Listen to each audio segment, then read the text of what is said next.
did it. Most likely it's some classic Catholic neurotic weirdness.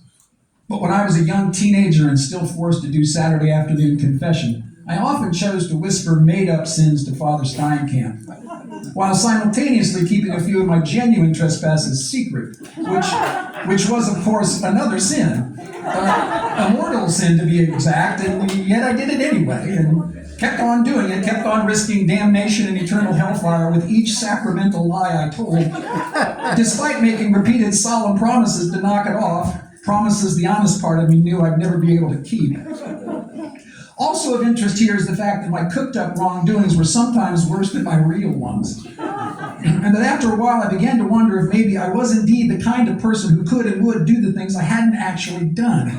And to make this tangled-up matter even twistier, as I got older, I continued to exaggerate the badness of my badness to anyone unlucky enough to be listening to one of my late-night booze and guilt-driven unburdenings. Although, admittedly, my bizarro need to invent confabulated transgressions dramatically decreased as the years barreled on past, like a freight train headed for Cleveland on a warm summer night in July 1979.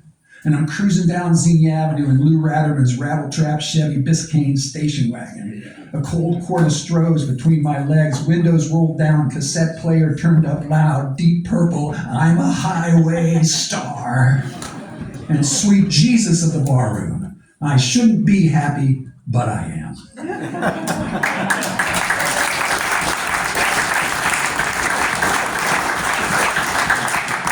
Poetic license. Some people back there know that Lou Ratterman never had a rattle-trap Chevy Biscayne station. But, you know, you get to make shit up.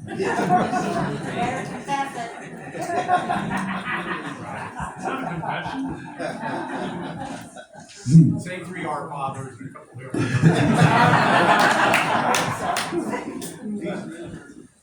Yeah, that's the priest I went to.